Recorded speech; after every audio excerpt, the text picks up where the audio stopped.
আজকে আপনার দৃষ্টিতে যেই ফেরাউনের নাম শুনলে দোয়া করা তো দূরে থাক, আপনি একাধারে ফেরাউনকে গালিগালাজ করেন। ওর জীবনী পড়ে দেখেন, রাত যখন গভীর হয়ে যেত জায়নামাজ বগলের নিচে নিয়ে পাহাড়ি এলাকায় গুলো চলে যেত, মরুভূমি জায়গায় জায়নামাজ বিছিয়ে সেজদায় পড়ে মালিককে ডাক দিয়ে বলতো, মালিক আমি জানি তুমি একজন আছো, আমি জানি তুমি একজন আছো। ও মালিক, আমি তোমার কাছে শুধু দুনিয়া চাই, আখিরাত চাই না। ফেরাউনের ভিতরেও এটা যে বলেছিল, আনা রব্বুকুমুল আলা, আমি তো তোমাদের সবচাইতে বড় রব। নিজেকে খোদা দাবি করার পরেও এই লোকটা জায়নামাজ বগলের নিচে নিয়ে মরুভূমির এলাকাগুলোতে চলে যেতেন, সেজদায় পড়ে আল্লাহকে ডাক দিয়ে বলতেন, আল্লাহ আমি জানি তুমি আছো, এটা আমি বিশ্বাসও করি, কিন্তু আমি তোমার কাছে শুধু দুনিয়া চাই। আল্লাহ ওকে দুনিয়া দিয়েছে। এখান থেকে আমি এই পয়েন্টটাই আপনাকে বোঝাতে চাই, ফেরাউন পর্যন্ত আল্লাহ আছে ও ভালো করে জানতো। এক কথা বলে না কেন? এই দেশে যদি কোরআনের এই স্পষ্ট আয়াতগুলো নিয়ে ব্যাখ্যা বিশ্লেষণ হতো, এই দেশে যে জালেমেরা তৈরি হয়েছিল বা নতুন করে হচ্ছে, একটাও কি তৈরি হবার কোনো সুযোগ ছিল?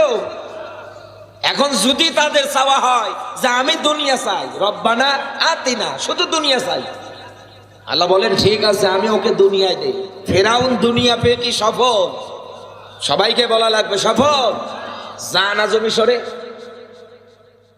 আমার আল্লাহ ওকে একেবারে সুটকি বানিয়ে রেখেছে। এবং আল্লাহর কোরআনের ব্যাখ্যা, কুল সিরু ফিল আরদ ফানজুর কাইফা কানা আকিবাতুল মুকাদ্দিবিন, বান্দা তুই আমার জমিন ভ্রমণ কর, দেখ দুনিয়ায় যারা আমার সত্যের অবাধ্য হয়েছিল তাদের পরিণতি আমি আল্লাহ কি বানিয়েছি। সুবহানাল্লাহ। কালকে ভাত খেয়ে বললেন, আজকে বলার দরকার নেই।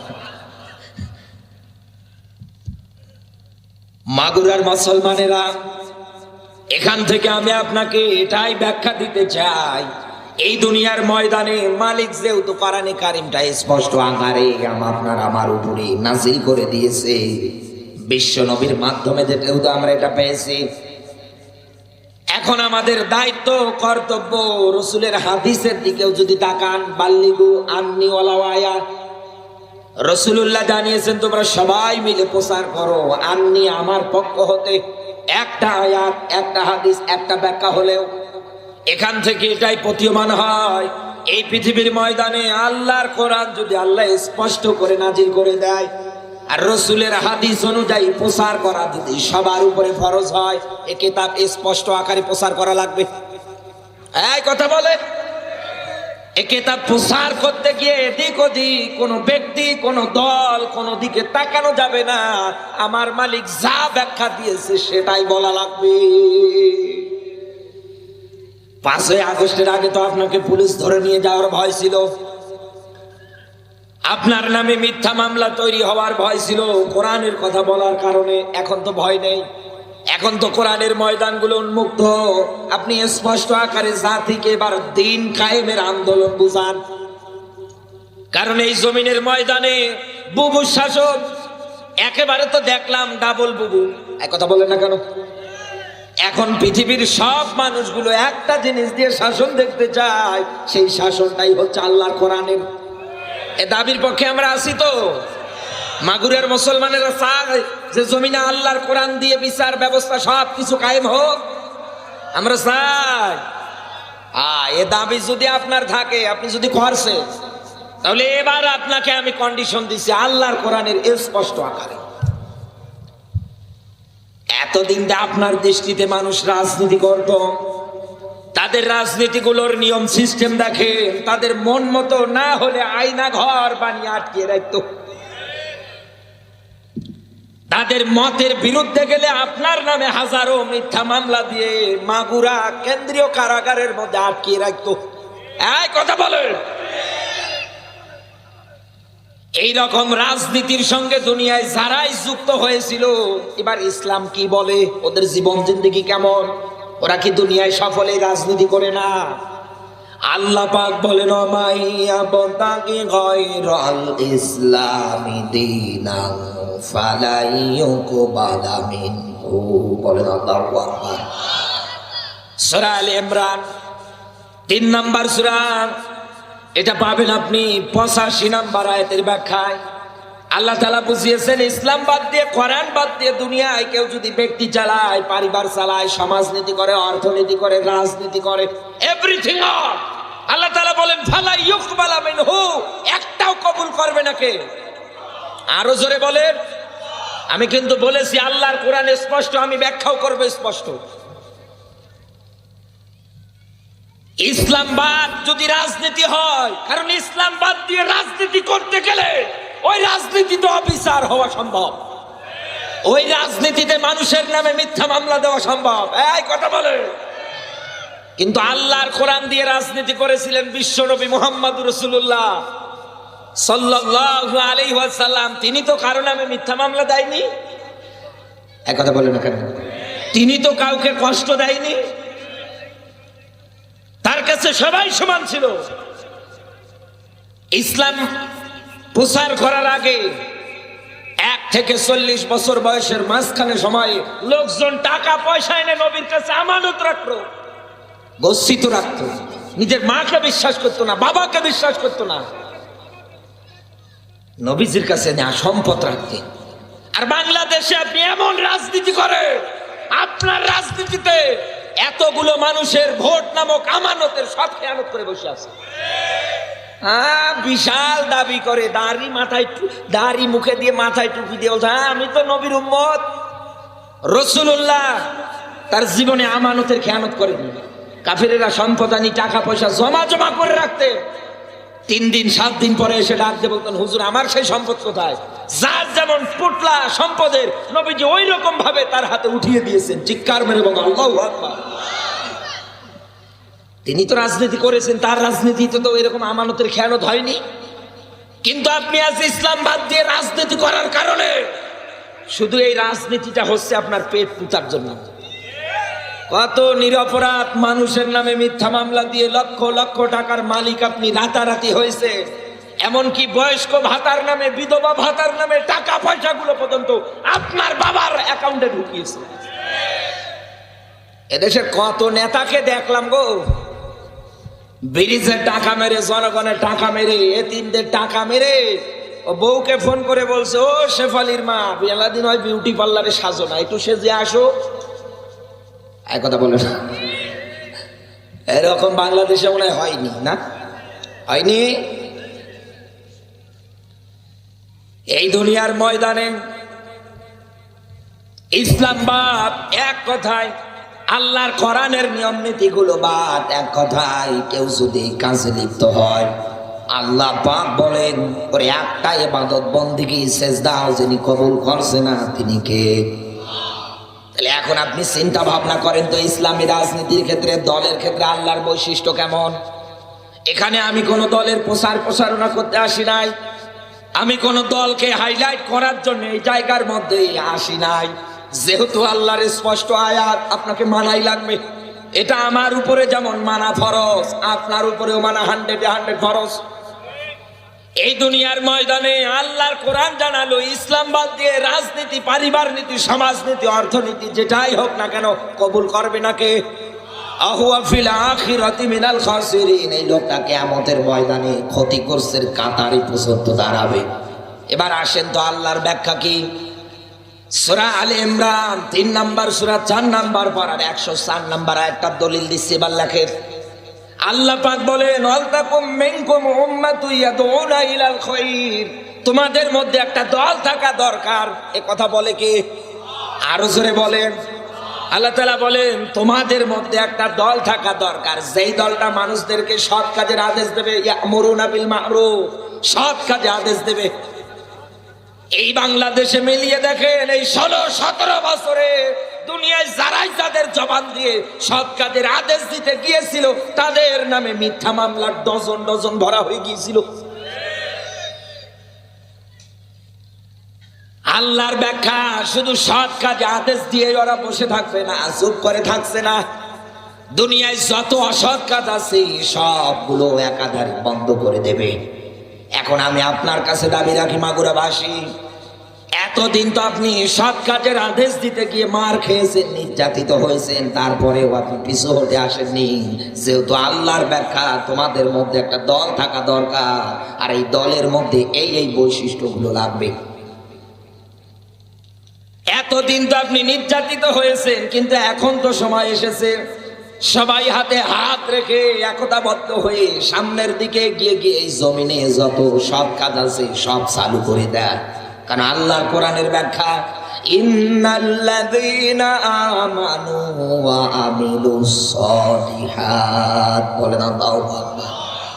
ইন্না মানে নিশ্চয়, আল্লাযী অতঃপর যারা, আমানু যারা ঈমান এনেছে, জান্নাত জাহান্নাম পরকাল। ঈমান শব্দের শাব্দিক অর্থ হচ্ছে বিশ্বাস মালা, বিশ্বাস স্থাপন করা। না দেখা জিনিসগুলোর প্রতি ঈমান আনা, এর নাম হচ্ছে ঈমান। দুনিয়ায় যারা এই ঘোষণা দিয়েছে, এরপর পরে এই জমিনে সৎ কাজের আদেশ দুনিয়ায় দিয়েছে। আল্লাহ পাক বলেন, এই মানুষগুলোর জন্যই তো আমি আল্লাহ আমার 8টা জান্নাতের সবচাইতে বড় মাপের জান্নাত, তার নাম জান্নাতুল ফেরদাউস বানিয়েছি। সুবহানাল্লাহ বলতে পারেন না? যার তল দিয়ে নহরগুলো, নদীগুলো প্রবাহিত হবে। এখন চিন্তা ভাবনা করেন আপনার মনের ভিতরে, আল্লাহ তো খেলা করার জন্য এই জায়গার মধ্যে ইয়ামুরুনা বিল মারুফ এই শব্দ দেয়নি। আর যেমন দুনিয়ায় মানুষ লাভ ছাড়া কোনো কিছু করতে চাচ্ছে না, চাবে না। আপনাকে এনাকে যদি বলি চাচা এই জায়গা থেকে উঠে ওদেরকে একটু জানতো, আমার এক ভাই আছে, ওনার কাছে আপনি একটু কোনো কিছু পার্সেল পাঠিয়ে দিয়ে আসেন, এনাকেও বাদ দিলে। আমি একটা যুবককেও যদি বলি, বা একটা রিক্সা চালককে যদি বলি আমি টাকা আনিনি, নীলফামারী থেকে এই জায়গায় আসার পরে না করলে আসবো, আমার তো ভাড়া নেই, আমারে কি একটু নিয়ে যাবেন? কত রিক্সা চালক নিয়ে যাও, অত দূরে থাক, ও রিক্সা দাঁড়ি করাবে না। কথা বলেন, কারণ আমাকে নিয়ে গিয়ে ওর তো কোনো লাভ নেই। আমার পকেটে যদি টাকা থাকতো, ওকে যদি আমি ওর যতটুকুন ভাড়া ওটা যদি দিতে পারতাম, ও আমাকে নিয়ে যেত। কিন্তু আমি তো ওকে টাকা দিতে পারবো না, এই জন্যও আমার এই রিক্সায় নিচ্ছেও না। দুনিয়ায় এরকম মানুষ লাভ ছাড়া যেমন একটা পাও আগিয়ে যেতে চায় না, আল্লাহ পাক ওই রকম লাভ আপনাকে দেখাচ্ছে বান্দা। ঈমান আনার পরে দুনিয়ায় যারা সৎ কাজের আদেশগুলো দেবে, এদের জন্য আমি আল্লাহ জান্নাতের সবচাইতে বড় যেটা জান্নাতুল ফেরদাউস বানিয়েছি। এরপরেও যদি আপনাকে এই দলের ক্ষেত্রে, এই কাজের ক্ষেত্রে পাওয়া না যায়, ব্যর্থতা কি আল্লাহর? ব্যর্থতা কার? আপনার। এই বাংলাদেশে আমার দৃষ্টিতে অসৎ কাজে বাধা দেওয়ার ক্ষেত্রে এখন সময় এসেছে এই মাগুরা শহরের যত পার্ক আছে বন্ধ করে দেন। এক কথা বলে, কারণ এই জায়গাগুলোতে হাজার হাজার অবৈধ কাজ একাধারে হচ্ছে, বন্ধ করেন এগুলো। ইসলামী একটা রাষ্ট্র গঠনের ক্ষেত্রে ছেলে মেয়ে এক জায়গায় বসে গিয়ে আড্ডা মারবে, এটা হবে? বন্ধ করে দেন এই পার্কগুলো, যারা তৈরি করেছে সব কটার ধরে। এই বাংলাদেশে 14 ফেব্রুয়ারির নামে বিশ্ব বেহায়া দিবস, ভালোবাসা দিবস, ভ্যালেন্টাইন ডে কেউ যেন বাংলার মাটিতে আর কায়েম করতে না পারে।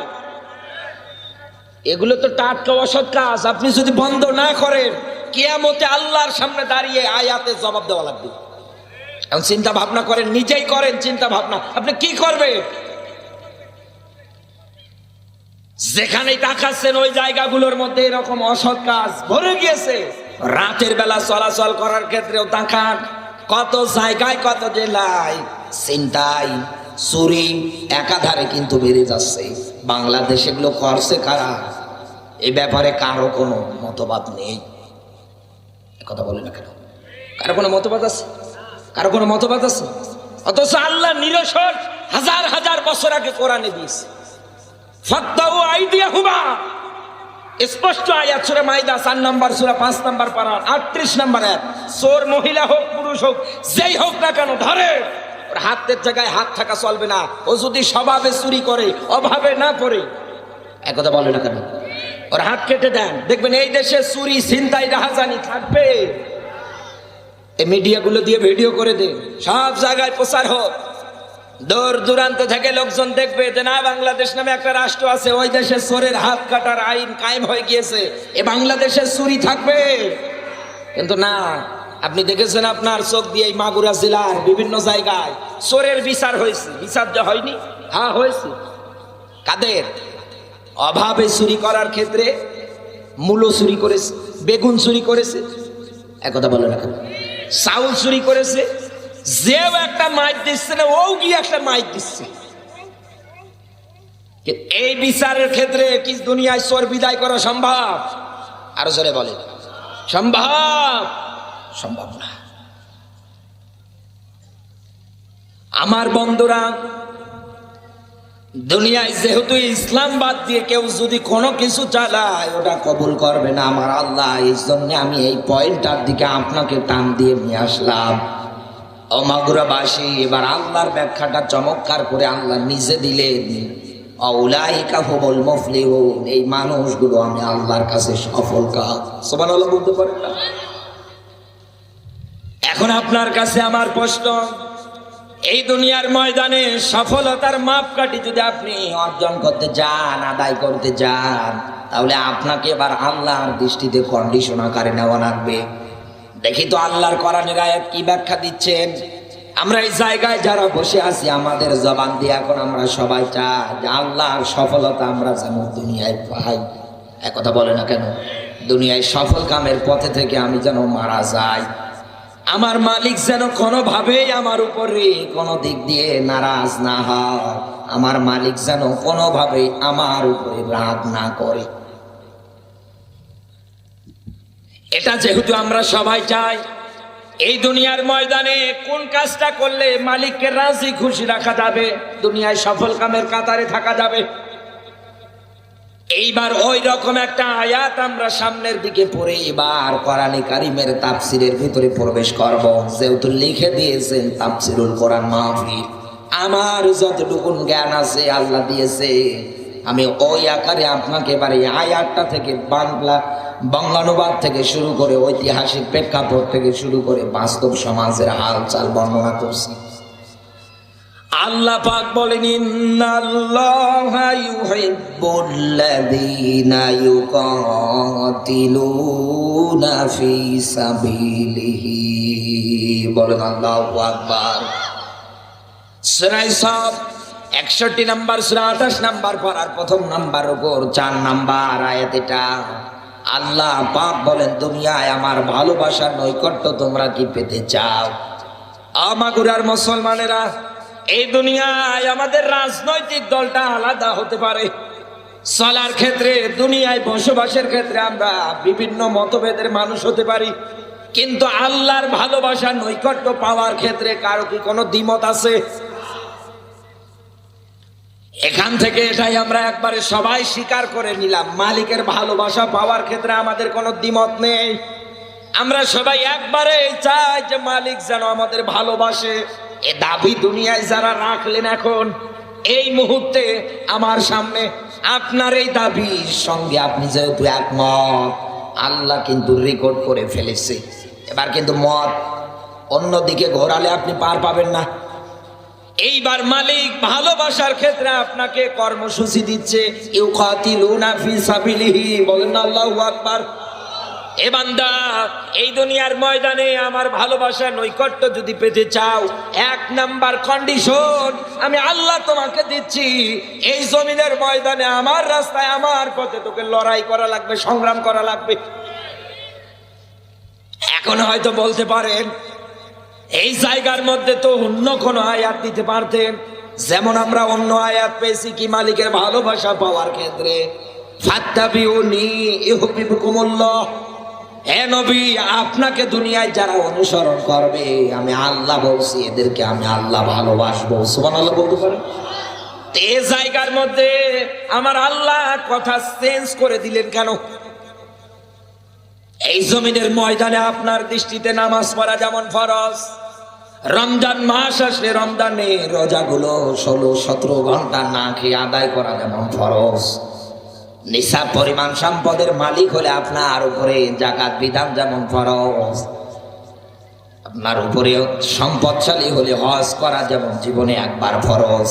আল্লাহর কোরআন দাবি রাখে, আনা আকিমুদ্দিন, দিন কায়েমের আন্দোলন করাও নামাজ রোজার মতো ফরজ। এইবার আমি আপনাকে বাইহাকির একটা হাদিস বলছি। এই দুনিয়ার ময়দানে কোন মানুষ যদি না চায় জমিনে দিন কায়েম না হোক, এই জমিনের ময়দানে ইসলামী আন্দোলনের পথে মানুষ অগ্রসর হোক, এটা যদি না চায়, কারণ দেশে যারা ইসলামী আন্দোলনের খাতায় নাম লিখিয়েছে মাগুরাবাসী কাফনের কাপড় পরে রাস্তায় পর্যন্ত আমি নামতে দেখেছি। কর, কয়টা গুলি করবি কর। একজনকে গুলি করছে 12-13 জনে গিয়ে দিচ্ছে বুক। আপনি এত রিমান্ড দিয়ে, জেল দিয়ে, জরিমানা দিয়ে একচুল পরিমাণ তো এই মানুষগুলোকে আপনি আটকাতে পারবেন না। কোন দিনও এই মানুষগুলোকে আপনি পিছু হটে আনতে পারবেন না, কারণ তারা ভালো করে জানে এই জমিনের ময়দানে দিন কায়েম করা নামাজের বিধান যেমন ফরজ, আল্লাহর জমিনে ইসলামী আন্দোলন করাও আল্লাহ ফরজ করে দিয়েছে। এইবার আমি আপনাকে আর একটু আয়াত দিয়ে ব্যাখ্যা বলছি। এখন এই জায়গায় আপনি স্বীকার হয়েছেন যে মালিক যেন আমাকে ভালোবাসে, দাবির পক্ষে আমার কোনো দ্বিমত নেই, আমার কোনো দুঃপ্রশ্ন নেই। এটা যদি আপনি রাখেন, এই জমিনে এখন থেকে সিদ্ধান্ত নেওয়া লাগবে, ইসলামী আন্দোলন আপনাকে করা লাগবে। আপনি যদি না করেন, আপনার অন্তরে যদি শাহাদতের তামান্না পোষণ না করে যে আল্লাহ আমি শাহাদতের মরণ চাই, এই তামান্না এই চাওয়াটা যদি আপনার অন্তরে না আসে, আল্লাহর রাসূল জানিয়েছে বাইহাকির হাদিস, ও যদি মারা যায় মুনাফিক হয়ে মরবে। এখন বাংলাদেশে মিলিয়ে দেখেন বন্ধু, ইউকাতিলুনা ফি সাবিলিহির ব্যাখ্যা করতে গিয়ে এদেশের কত আলেমেরা পর্যন্ত মাথায় পাগড়ি পরে বলে যে ওগুলো মওদুদির দালাল। আসলে কি আলেম? আল্লাহ পাক জমিনে দিন কায়েমের বিধান ফরজ করে দিয়েছে। এটা যদি অন্তরে কেউ না আনে, তামান্না পোষণ না করে, কারণ দিনের পথে চলতে গিয়ে কখন কোন জায়গায় আপনি হত্যার সম্মুখীন হবেন এটা আপনি জানেন। আরো জোরে বলে। আর দিন কায়েমের পথের কর্মী যারা আছে তাদের ভালো করে জানা আছে আল্লাযী খলাকাল মাউতা ওয়াল হায়াতা। এখানে আলেম যারা আছে জিজ্ঞাসা করে, শব্দটা হওয়ার কথা ছিল আল্লাযী খলাকাল হায়াতা, না দিয়ে আল্লাহ শুরু করেছে মাউতা দিয়ে। আল্লাহ খেলা করার জন্য দিলেন না। আল্লাহ ভালো করে বোঝাতে চায়, বান্দা আমি আগে মরণ বানিয়েছি। মরণ বানিয়েছে কে? আরো জোরে বলে। পৃথিবীর সব জিনিসের ওয়ারেন্টি আছে, গ্যারান্টি আছে, কিন্তু মানুষের কোনো ওয়ারেন্টি গ্যারান্টি আছে? এখান থেকে বাড়ি যাবেন, গ্যারান্টি দেন তো আমি বাড়ি যাব। আমি এখান থেকে মাহফিল শেষ করে আগামীকাল রাজশাহী গোদাগাড়ি খানায় ময়দানে কথা বলবো, গ্যারান্টি দিয়ে যেতে পারবো? পারবো না। সব জিনিসের ওয়ারেন্টি আছে, গ্যারান্টি আছে, মানুষের নেই। আল্লাহর পথের পথিক যারা হয়, মিনান নাবিয়্যিনা ওয়াস সিদ্দিকিনা ওয়াস শুহাদাই ওয়াস সালিহিন ওয়া হাসুনা উলাইকা রফিকা, এই পথের উত্তম বন্ধুর কাতার বন্দিতে যারা হয়, আল্লাহ একটা ব্যাখ্যা দিয়েছে শুহাদা। শহীদ শব্দের অর্থ সাক্ষী। শহীদ শব্দের অর্থ কি? আরো জোরে বলে। আল্লাহ এই জায়গায় শুহাদা এ ব্যাখ্যা দিলেন কেন বলেন? এই লোকটা, এদিকে তাকান, ভালো করে বোঝেন, কালকে আবার বদনাম করবেন হবে না। এই লোকটা ইসলামী আন্দোলন করে, লোকটা ইসলামী আন্দোলন করতে গিয়ে লোকটা মারা গেল। আল্লাহ তাআলা বললেন যে এই তোর উত্তম বন্ধু মিনান নাবিয়্যিন, এক নম্বরে নবীরা। এখন তো নবী আছে, তাহলে নবীজির ব্যাখ্যা কি ছিল? আল উলামা ওয়ারাসাতুল আম্বিয়া, আমার পরে নাইবে নবী তারা, দুনিয়ায় যারা আলেম। এই ব্যাখ্যা ঠিক আছে তো? এরপরে আল্লাহর ব্যাখ্যা নাবিয়্যিন সিদ্দিকিন, দুনিয়ায় যারা সত্যবাদী মানুষ, এরা তোর বন্ধু হবে। এরপরের ব্যাখ্যা শুহাদা, এরপরের ব্যাখ্যা সলিহিন, যারা নেক কাজ করে, ভালো কাজ করে। আমার প্রশ্ন আপনাকে এই জায়গায়, এই লোকটা দিন কায়েমের আন্দোলন করতে গিয়ে মারা গেল, এখন এই লোকটাকে তো কবরে দেয়া হবে, এনার সঙ্গে আমার কেমন করে বন্ধুত্ব হবে বলেন তো? আবার কেমনে বন্ধুত্ব হবে? আল্লাহ যে বললেন ও হাসুনা উলাইকা রফিকা, উলাইকা যেমন তেমন শব্দ না, উলাইকা শব্দ হচ্ছে ইসমে ইশারা। আল্লাহ দেখাচ্ছেন তার কুদরতের আঙ্গুল দিয়ে, এই মানুষগুলো, এই মানুষ তোর উত্তম বন্ধু, তোর উত্তম সঙ্গী। এখন ইনি তো কবরে, এনার সঙ্গে আমার বন্ধুত্ব হবে কেমন করে বলেন? এবার আল্লাহ এটাই বোঝাতে চেয়েছে, বান্দা শোন, এই দুনিয়ায় যারা ইসলামী আন্দোলনের কর্মী হয়, প্রতীক হয়, রেল জুলুম নির্যাতন এদের উপরে একাধারে চলে, কখন কোন জায়গায় মারা যাবে ও নিজেও জানে না।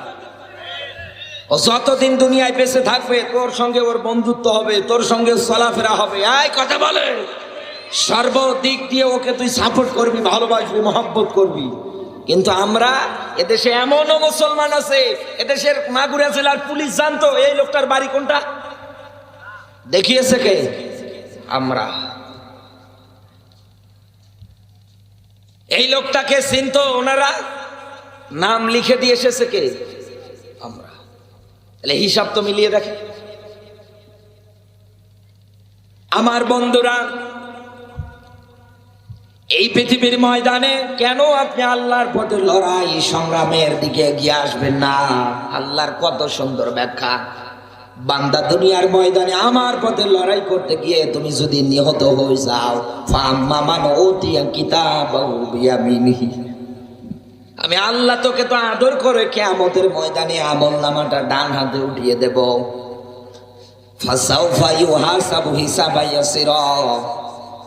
আমি আল্লাহ কিয়ামতের ময়দানে তোর হিসাবটা একেবারে সহজ করে দেব।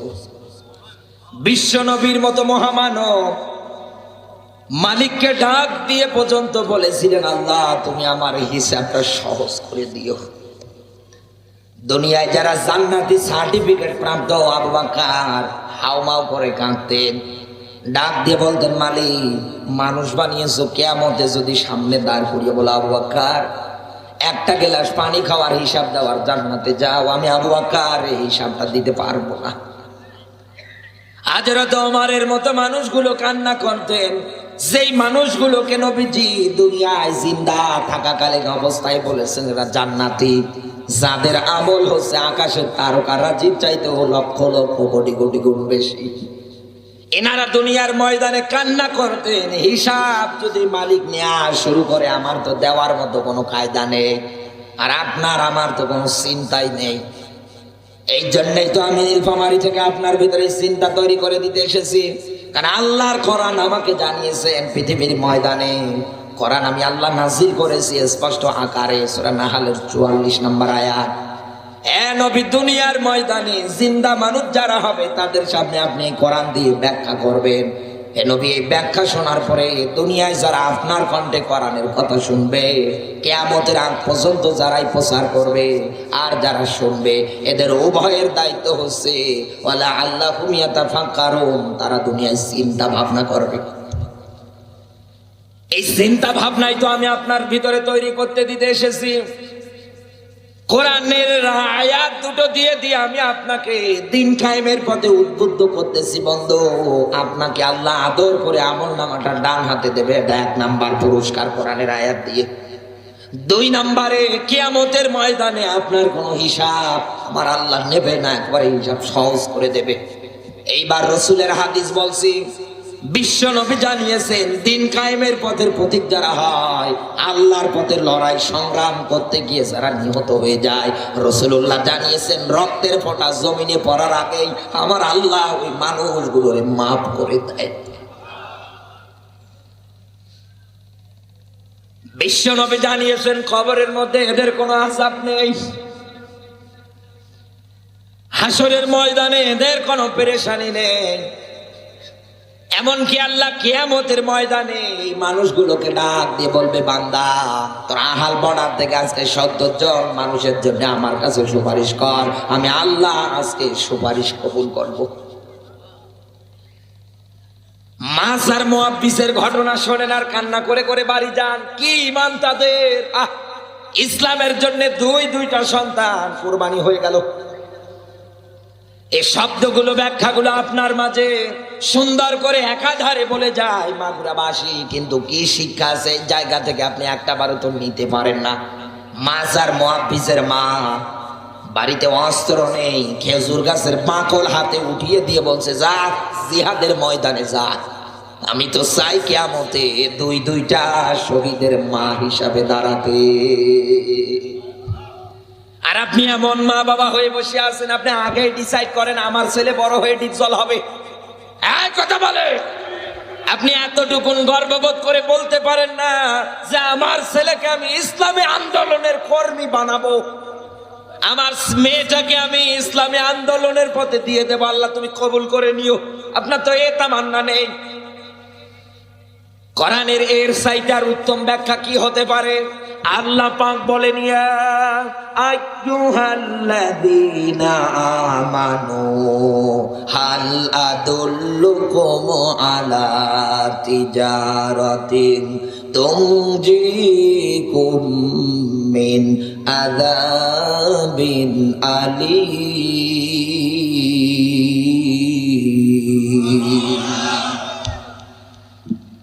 সূরা সাফের 10 নম্বর আয়াত। আল্লাহ পাক ডাকছেন, ইয়া আইয়ুহাল্লাযীনা আমানু, হে যারা ঈমানদার তোমাদের বলছি, হাল আদুল্লুকুম আলা তিজারাতিন, আমি আল্লাহ কি তোমাদের একটা ব্যবসার সন্ধান বলে দেব না? যেই ব্যবসা করলে পরে তুনজিকুম মিন আযাবিন আলীম, আমি আল্লাহ বলছি তোমাদেরকে জাহান্নামের আগুন থেকে বাঁচাবে কে? আরো জোরে বলেন। এই ময়দানে আমরা এসেছি, এই 2 দিন ব্যাপী আজকের এই আয়োজন ৭৪ বছর ধরে একাধারে এনারা চালিয়ে যাচ্ছে। এনারা যদি বেঁচে থাকে সামনে আপনি দেখতে পারবেন এই ৭৪-এর জায়গায় ৭৫ হবে। এনারা বেঁচে না থাকলেও ক্রমান্বয়ে দুনিয়ায় যারাই আসবে ওরা বাপ দাদার এই ঐতিহ্যটা ধরে রাখবে। একটা পর্যায়ে দেখা যাবে ৭৫-এর জায়গায় ১০০ হবে। একথা বলে না কেন? এই ৭৪ থেকে ১০০ পর্যন্ত যারা আসবে একবারে কাছে গিয়ে ডাক দিয়ে যদি জিজ্ঞাসা করেন আয়োজনটা কেন দেন, ওরা একবারেই বলে দেবে মানুষ যেন কোরআন বোঝে, মানুষ যেন ইসলাম বোঝে। আমাদের এই পরিশ্রমগুলো আমরা এই জন্য একাধারে দেই, মানুষ যেন ইসলাম বুঝে, কোরআন বুঝে, কিয়ামতে আল্লাহর জাহান্নাম থেকে বাঁচতে পারে।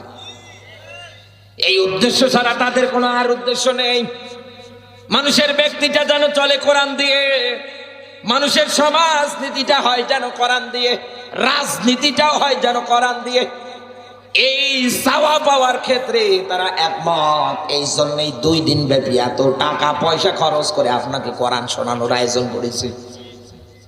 আর আপনি এই জায়গা থেকে আরামের ঘুম হারাম করে নিজের কাজ ফেলে এই ময়দানের মধ্যে বসে আছেন। বন্ধু, একটাই মাত্র চাওয়া, আপনি আখিরাতের ময়দানে জাহান্নামের আগুন থেকে বাঁচতে চান। মালিক তো ওই ব্যাখ্যায় দিলেন, বান্দা আমি কি তোমাদের একটা ব্যবসার সন্ধান দেব না, যেই ব্যবসা করলে পরে তুনজিকুম মিন আযাবিন আলীম, আমি আল্লাহ তোমাদের জাহান্নামের আগুন থেকে বাঁচাবো। ব্যবসার পুঁজির আল্লাহ পরের আয়াতে ব্যাখ্যা দিলেন, তুমিনুনা বিল্লাহি ওয়া রাসূলিহি, আমি আল্লাহর প্রতি ঈমান লাগবে। 2 নম্বরে পৃথিবীর ময়দানে রাসূলুল্লাহর প্রতি ঈমান লাগবে, আল্লাহ ও রাসূলের প্রতি দুনিয়ায় আপনার ঈমানে কি ভরপুর থাকা লাগবে। 2 নম্বর পুঁজি হচ্ছে এই জমিনের ময়দানে যতটুকু সম্পদ আমার আল্লাহ আপনাকে দিয়েছে, এই দুনিয়ার ময়দানে আল্লাহ যে আপনাকে একটা জীবন দিয়েছে, এই জান আর মাল দুটোই আল্লাহর রাস্তায় আপনাকে বিলিয়ে দেওয়া লাগবে। এখন যদি বলেন আমি কেন দেব, কোরআনের অন্য একটা আয়াত আমার চোখের সামনে এখন ভাসতেছে। আল্লাহ পাক বলেন, ইন্নাল্লাহা আশতারা মিনাল মুমিনিনা আনফুসাহুম ওয়া আমওয়ালাহুম বিআন্না লাহুমুল জান্নাহ। বলো আল্লাহ। সূরা তাওবার 111 নম্বর আয়াত, খুবই পরিচিত একটা আয়াত। ও মাগুরার মুসলমানেরা কান খাড়া করবেন। আল্লাহ পাক জানাচ্ছেন দুনিয়ার ময়দানে মুমিন যারা আছে এদের জান আর মাল আমি আল্লাহ ক্রয় করেছি বিআন্না লাহুমুল জান্নাহ, আমার জান্নাত দিয়ে। সুবহানাল্লাহ বলতে পারেন না? আল্লাহ এমনি এমনি কেনেনি আপনার জান, আপনার সম্পদ, আপনার মাল আল্লাহ কিনেছে। এই জমিনের ময়দানে লড়াই সংগ্রাম হবে কার পথে? এই পথে। আর এই পথে গিয়ে যদি আপনি মারাও যান, আপনার ভাষা কোরআন দিচ্ছে আপনি শহীদ। সুবহানাল্লাহ বলতে পারেন না? এর চাইতে আর কি উত্তম ব্যাখ্যা আছে বলেন তো আমাকে দিন কায়েমের জন্য? আমরা এটার পক্ষে নেই, কোনো মাথা ব্যথাই নেই। আপনাকে কালকে যদি বলা হয় এই বাংলাদেশে মোবাইল ফোন নিষিদ্ধ, আর মোবাইল ফোন চালাতে দেওয়া যাবে না, মানবে? এক কথা বলে না কেন? মানবেন? আপনি মানবেন? আপনি মানবেন না।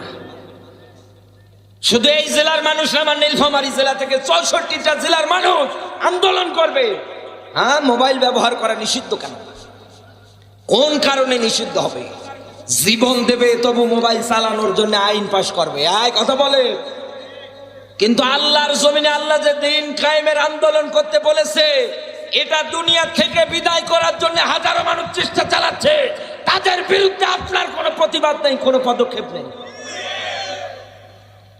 আর এই স্বপ্ন যিনি দেখেছিলেন, যার প্রত্যেকটা লেকচারে বক্তব্যে একটাই মূল মেসেজ থাকতো, আন আকিমুদ্দিন, দিন কায়েমের আন্দোলন। তিনি আর কেউ না, তিনি কলিজার টুকরা সবার শহীদ আল্লামা দেলোয়ার হোসাইন সাঈদী। জীবন পর্যন্ত দিয়ে গিয়েছে, বাতিলের কাছে মাথা নত করেন। তারা জীবন বিলিয়ে দিচ্ছে। শুধু তিনি না, মতিউর রহমান নিজামের মতো মানুষকে বিদায় করেছে, শহীদ কামরুজ্জামান, শহীদ মীর কাশেম আলীর মতো মানুষদের দুনিয়া থেকে বিদায় করেছে। আর আপনার কিচ্ছু মনে হয় না? আপনি আরো একাধারে স্লোগান দেন, ও মরে মরুক। এক কথা বলে না কেন? এই দিন কায়েমের আন্দোলন করতে গিয়ে আপনি আরো একাধারে লোকটার বিরুদ্ধে মামলা পর্যন্ত দিয়েছেন, কষ্ট পর্যন্ত দিয়েছেন। এইবার আমি আপনাকে বলছি, বন্ধু, জান্নাত তত সহজ না। মাথায় টুপি দিয়ে, মুখে দাড়ি রেখে, গায়ে লম্বা সুন্নাতি পোশাক পরে, ইমানদারের বেশ ধরে রাস্তায় চললে ইমানদার হওয়া যায় না। আল্লাহ তাআলা বুঝিয়েছে, আল্লাযীনা আমানু ইউকাতিলুনা ফি সাবিলিল্লাহ। বলেন আল্লাহু আকবার। আল্লাহ পাক বলেন, দুনিয়ায় যারা ইমানদার, ওদের প্রথম নাম্বার মূল নীতিতে তোমরা তাকালে দেখতে পারবা, ওরা এই জমিনের ময়দানে আমার পথে লড়াই করবে, সংগ্রাম করবে। এই আয়াত থেকে তো 100 প্রমাণ। দুনিয়ায় যদি আপনি বলেন আমানু, আমি ইমানদার, এই ঘোষণা দিলেই আপনাকে দিন কায়েমের পথে আন্দোলন করা লাগবে। এখন আপনি যদি বলেন যে না, আমি শুধু বেশ ধরে আছি, তো থাকেন, এমন একদিন আসবে পিটিয়ে বাংলাদেশ থেকে দিল্লি পাঠাবে। আমার আপনাকে পয়েন্ট বোঝানোর বিষয় ছিল এখানে, এতদিন এই মানুষগুলোকে দুনিয়ায় যারা একাধারে কষ্ট দিত, নির্যাতন করত, তাদের ব্যাপারে কি কোরআনে কোনো ব্যাখ্যা আছে?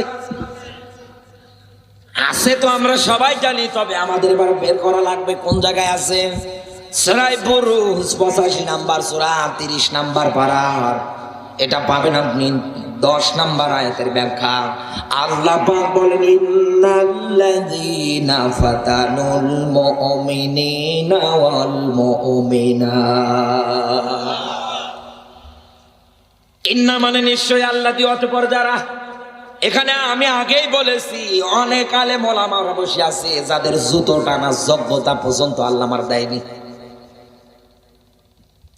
এরকম আলেমদের যদি আমি শান্ত হতে পারতাম, নিজেকে ধন্য মনে করতাম।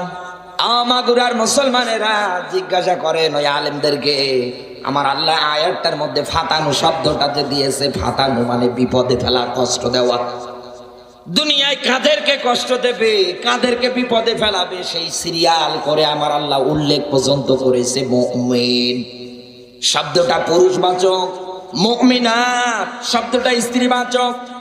এই দুনিয়ার ময়দানে মুমিন নর এবং নারীদেরকে যারা বিপদে ফেলাবে, কষ্ট দেবে, এ কথা কার? আরো জোরে বলেন। এই পয়েন্ট আপনি ভালো করে বুঝে বাড়ি যাবেন। এতদিন যারা আল্লাহর জমিনে দিন কায়েমের স্বপ্ন দেখার জন্য যেই মানুষগুলোর নামে রিমান্ড দিতেন, মিথ্যা মামলা দিতেন, কষ্ট দিতেন, বাড়ি থাকতে দিতেন না, ঘরে থাকতে দিতেন না, আপনার জন্য টাটকা ওয়াজ আমি আজকে করে যাচ্ছি। এখন হয়তো আপনি নিজের ব্যাস পাল্টিয়ে ফেলেছেন, কারণ আমি জানি যখন যেদিকে পানি আসবে ওইদিকে ছাতা ধরে এখন আপনিও বলেন আমি জামাত, আমি শিবির। আমি জানি আপনার জন্যই তো আমি এই সাবজেক্ট আজকে বেছে নিয়েছি। আল্লাহ পাক জানাচ্ছেন, সুম্মা লাম ইয়াতুবু, এ যদি তাওবাবিহীন অবস্থায় মারা যায়। আল্লাহ কেন এই তথ্য দিলেন? আল্লাহ তো উপরে ব্যাখ্যা দিলেন, মুমিন নর এবং নারীদেরকে যারা বিপদে ফেলাবে, কষ্ট দেবে, এরপরে আল্লাহ তাওবার ব্যাখ্যা কেন দিলেন?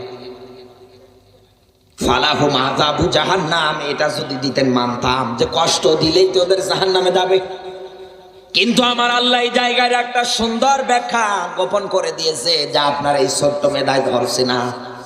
আমার মালিক আপনাকে এটাই বুঝাতে চেয়েছে, বান্দা শোন, এই দুনিয়ার ময়দানে হক প্রধানত দুই প্রকার। একটা হক হচ্ছে আমার আল্লাহর, আল্লাহর হকের ক্ষেত্রে ব্যাখ্যা কি? হকুল্লাহ, কার হক? আর জোরে বলেন। আল্লাহর হক, নামাজ পড়া, রোজা রাখা, হজ করা, যাকাত দেয়া, রমজান মাস আসলে রোজা রাখা, এগুলো সিরিয়াল আকারে আপনি আল্লাহর হকের ব্যাখ্যা পাবেন। এই লোকটাকে আল্লাহ কিয়ামতের সামনে দাঁড় করিয়ে যদি ডাক দিয়ে বলে, আব্দুল্লাহ ও আব্দুর রহমান, দুনিয়ায় তুমি আমার হকগুলো আদায় করনি তো কি হয়েছে? আমি আল্লাহ আজকে তোমারে মাফ করে দিলাম। আল্লাহর কি কারো কাছে কৈফিয়ত দেয়া লাগবে? ভালো করে বুঝবে। আপনাদের সবাইকে, পুরো মাগুরা জেলার মানুষগুলোকে আল্লাহ যদি ডাক দিয়ে বলে, আমি তোমাদেরকে আজকে মাফ করে দিলাম, আমার হক আদায় করুন, তো কি হয়েছে? আল্লাহর কারো কাছে কৈফিয়ত দেয়া লাগবে?